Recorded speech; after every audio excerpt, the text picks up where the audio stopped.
Queria que você aproveitasse e falasse sobre esse momento. Nesse momento, o Bragantino, aliás, é o terceiro colocado no Campeonato Brasileiro da Série A, com uma arrancada importante nesses últimos jogos. E te perguntar também o seguinte: esse dá para dizer que foi o jogo da superação, da disposição física e principalmente tática para buscar uma vitória contra esse Atlético Goianiense, com o gol do Jadson, e que mostra também, queria que você falasse, qual a importância dos volantes pisarem dentro da área. Porque no Bragantino o Raul fez gol assim, Lucas Evangelista, Eric Ramírez e agora o Jadson, que foi presenteado como primeiro gol como profissional. Aí, boa noite.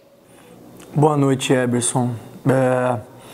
Sim, eu acho que sem dúvida, eu tô realmente... Só tenho a enaltecer esse grupo de jogadores. Eu acho que o jogo caminhou para uma situação realmente difícil com a expulsão do Ramírez, uma expulsão que, ao meu ver, foi completamente equivocada. Desde o primeiro cartão assim até o segundo cartão, eu não gostaria de me estender muito nisso, mas quem assistiu viu, me parece que até os especialistas de arbitragem na televisão fizeram o mesmo comentário. Foi um erro realmente muito prejudicial para a gente. E eu fico feliz porque a gente soube competir, soube se superar, soube ter equilíbrio. Era importante ter equilíbrio, a gente teve que mudar um pouquinho a nossa forma de jogar e jogou com muita inteligência, jogou com muita maestria, sabendo tirar o ritmo do jogo e sabendo acelerar quando necessário para tentar aproveitar as oportunidades. Tanto é que, salvo se eu estiver enganado, no segundo tempo, mesmo o Atlético Goianiense tendo mais posse, quem criou as chances de gol efetivas fomos mais nós, com o Ítalo, com essa do Jadson. E fico feliz, acho fundamental que os volantes estejam sempre se aproximando da área, é uma coisa que a gente cobra. Normalmente o Jadson joga um pouquinho mais de primeiro, então ele não tem essa liberdade para chegar tanto à frente. Mas aí com a entrada do Emiliano a gente deu essa liberdade para ele, ele chega bem, quando chega sempre arrisca bons chutes. E foi feliz com um grande chute que nos ajudou bastante. Barbieri, boa noite. Sérgio Loredo, da equipe Futebol Total. Nós fizemos a transmissão aqui, o Silvio não está mais aqui, mas eu vou passar o que ele falou. Muitos torcedores, muitas vezes falam que técnico não ganha jogo, que é jogadores. E o Silvio colocou, ganha sim. E hoje o Barbieri ganhou, junto com esses jogadores, porque quando ele, no intervalo, ele coloca o M. Martinez, ele mostra que ele está vendo o jogo, ele mostra como o Red Bull Bragantino poderia se comportar no segundo tempo. Você acaba de falar, o Cleiton um pouco apareceu no jogo, e o Red Bull jogando grande parte com um jogador a menos. Então eu queria que você falasse hoje parabenizando você pelo trabalho e por essa vitória, mas dessa questão de enxergar o jogo e saber das dificuldades que o time teria dentro de campo com homem a menos, um jogo dentro de casa, o resultado seria muito importante dos 3 pontos e depois de tudo isso daí ter, vamos colocar como uma premiação, olhar agora nesse instante o time terceiro colocado no campeonato. Não, obrigado, Sérgio, eu agradeço aí a análise e as palavras. A gente sabia que com um homem a menos o Atlético ia ter que sair para o jogo. Então a gente procurou ganhar corpo, ganhar poder de marcação ali no meio, porque a gente sabia que eles iam forçar o jogo e a gente ia roubar muitas bolas e precisava explorar bem esse contra-ataque, Então a gente conversou sobre isso no intervalo, especialmente a questão de manter o equilíbrio, de saber se comportar, tirar um pouquinho a velocidade, mas não abrir mão de jogar. Eu acho que isso era fundamental e importante. Volto a dizer, os jogadores assimilaram de forma magnífica. O compromisso, a dedicação, a determinação desse grupo de jogadores tem sido fantástico, fora da curva, excepcional, enfim, nem consigo encontrar todas as palavras com as quais eu gostaria de dizer, por tudo, pelo conjunto da obra, Por a gente estar vindo de uma temporada sem descanso, por a gente ter enfrentado aí situações de pandemia, ter jogado com intervalo curto de jogo, a gente acabou de fazer 4 jogos aí em quase 8 dias, enfrentando adversários poderosíssimos. Então eu acho que é mais uma amostra de o quão dedicado e compromissado esse grupo é, Fico muito feliz pelo resultado, agradeço as palavras. E é isso, eu acho que é um conjunto de fatores sempre que faz com que a gente saia a vitória, que faça com que saia a vitória, e a gente conseguiu hoje fazer com que esses fatores caminhassem a nosso favor.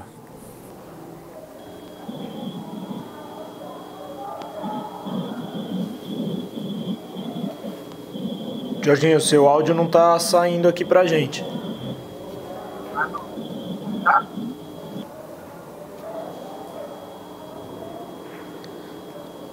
Continua não saindo, Jorginho?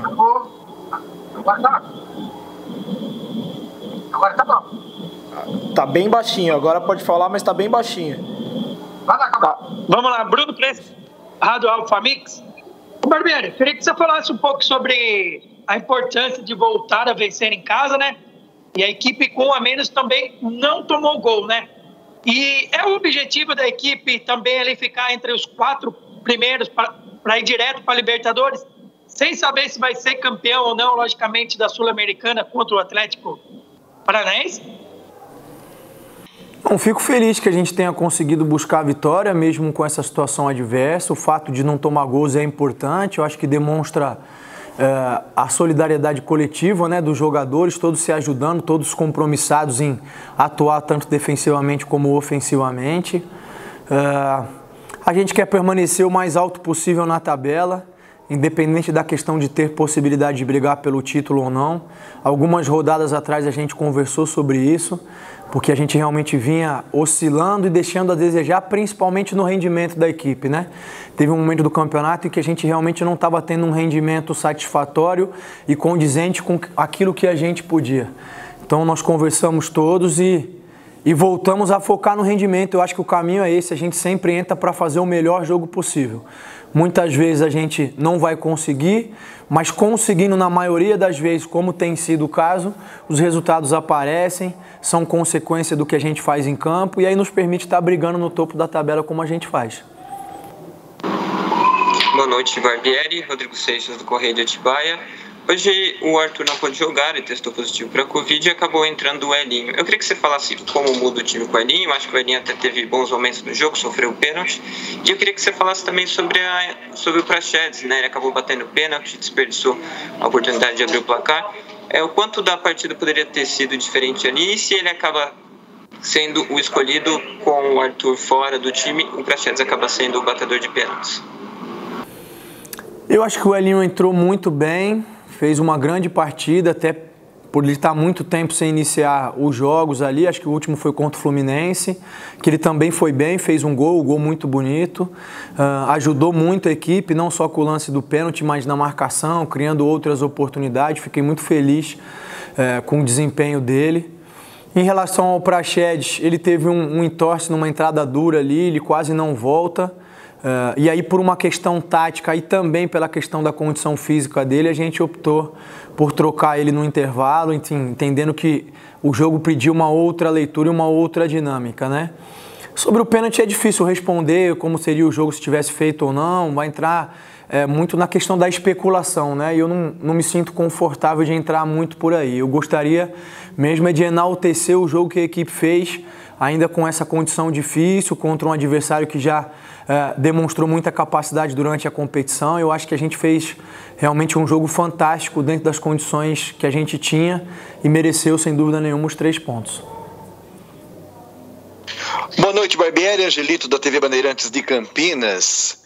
Hoje a gente viu aí que a equipe manteve a mesma intensidade das últimas partidas, mesmo com um homem a menos, os jogadores cumpriram aí o seu papel.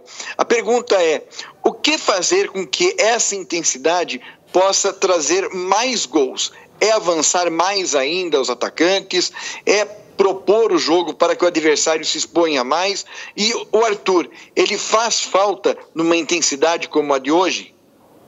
Bom, boa noite, Angelito. O Arthur sim faz falta. Sempre um jogador que recém-convocado para a seleção brasileira aí, quando teve oportunidade, com o nível de atuação que ele vem apresentando, faz falta não só ao Bragantino, a qualquer equipe, né? Em relação aos gols, eu acho que é difícil fazer uma análise em função do jogo de hoje, né? Porque a gente com um homem a menos ficou numa situação realmente mais difícil. Você já não consegue pressionar da mesma maneira. Se você adiantar demais, você corre o risco de ficar exposto, porque o adversário tem sempre um homem a mais. Eu acho que a gente vem de um jogo anterior onde a gente fez 4 gols, teve até oportunidade para fazer mais, então eu acho que a gente vem tendo um bom desempenho nesse sentido. Acho que passa muito pela eficiência, né? E aí contra o Palmeiras a gente foi extremamente eficiente, mesmo ainda perdendo algumas oportunidades. Então eu tô satisfeito com a equipe nesse sentido. Barbieri, boa noite, é Tarso Costa da 102 FM.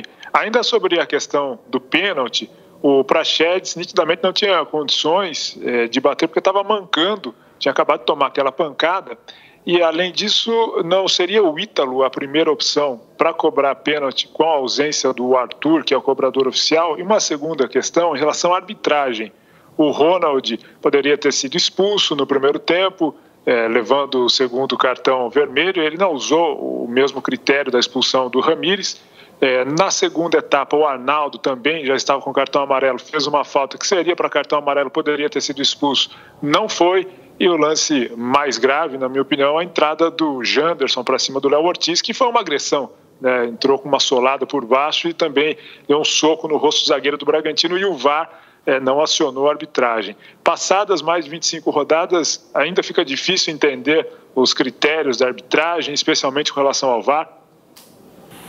Eu acho que sim, eu acho que você colocou muito bem, eu concordo com todos esses lances que você citou, com o agravante ainda de que no lance do Arnaldo, além de ele não ser advertido com o segundo cartão e ser expulso, o Léo Ortiz ainda é advertido, né?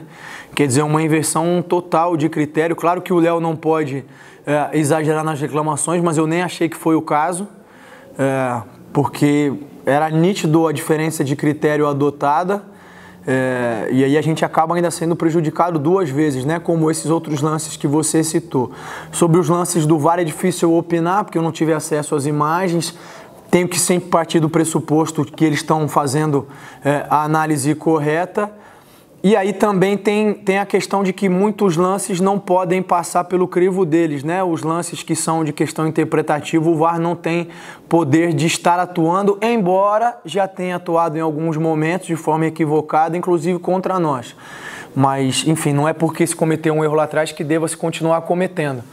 Mas eu concordo com você, eu acho que em muitos momentos é difícil entender os critérios. Eu respondi uma pergunta sobre isso num programa que me perguntaram a diferença da arbitragem na Sul-Americana e a diferença no Campeonato Nacional. E eu respondi que essencialmente é essa, a gente consegue entender e ter mais clareza nos critérios da Sul-Americana do que no Campeonato Brasileiro.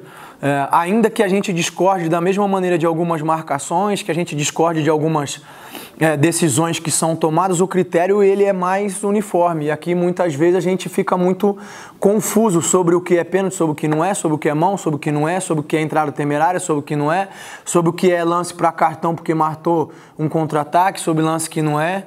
Volto a dizer, na minha opinião, nenhum dos dois cartões deveria ter sido aplicado no Ramírez, mas enfim, foi a decisão que ele tomou. E aí a partir desse momento eu só tenho a enaltecer e a dar os parabéns para a minha equipe que soube se comportar e soube vencer o jogo da maneira que poderia. O Barbieri, da arbitragem está muito claro, né? A falta de critério. Se ele expulsou o Ramírez da forma que expulsou, ele tinha que ter levado no mínimo um do Atlético Goianiense e tal, mas você não precisa nem ficar falando de arbitragem, porque isso foi nítido. O Sávio está com a mesma escola do irmão, né? E o irmão já é ruim faz tempo, infelizmente. Agora, desculpa insistir, você não respondeu ao Tarso do pênalti do Praxedes. Hoje ele é o batedor oficial sem o Arthur, tem isso. Ou dentro de campo o jogador, é claro, eles podem conversar, porque também ali o torcedor e a gente, né, no estádio agora, com a reação da torcida, o torcedor percebeu isso, que o Praxedes, a gente achava que ele não ia nem voltar, né? Da forma da entrada violenta que ele sofreu, que ele não fosse nem voltar. Ele volta, fica pouco em campo, já pega a bola para bater. Isso é muito do instinto do atleta, ou hoje o Praxedes é também, né, sem o Arthur, o batedor oficial do time? Olha, a gente sempre tem uma lista dos batedores, o Praxedes está entre os batedores, mas eu concordo com a análise, ainda mais pela maneira como ele tinha acabado de sair, de estar com o tornozelo ainda sentindo. Eu acho que foi uma decisão equivocada, que partiu principalmente dele. Agora, eu não quero tornar isso uma coisa desnecessária, né? Ou colocar uma cruz aí, o menino na cruz, por conta disso, né? E aí, claro que no momento oportuno eu vou conversar com ele, porque eu acho que mais do que a maneira como bateu ou não, são algumas decisões que eu acho que precisam ser tomadas de outra maneira. Mas ele está entre os batedores, sim, e a gente tem sempre uma lista determinada quem é o primeiro, quem é o segundo, quem é o terceiro, e aí assim por diante.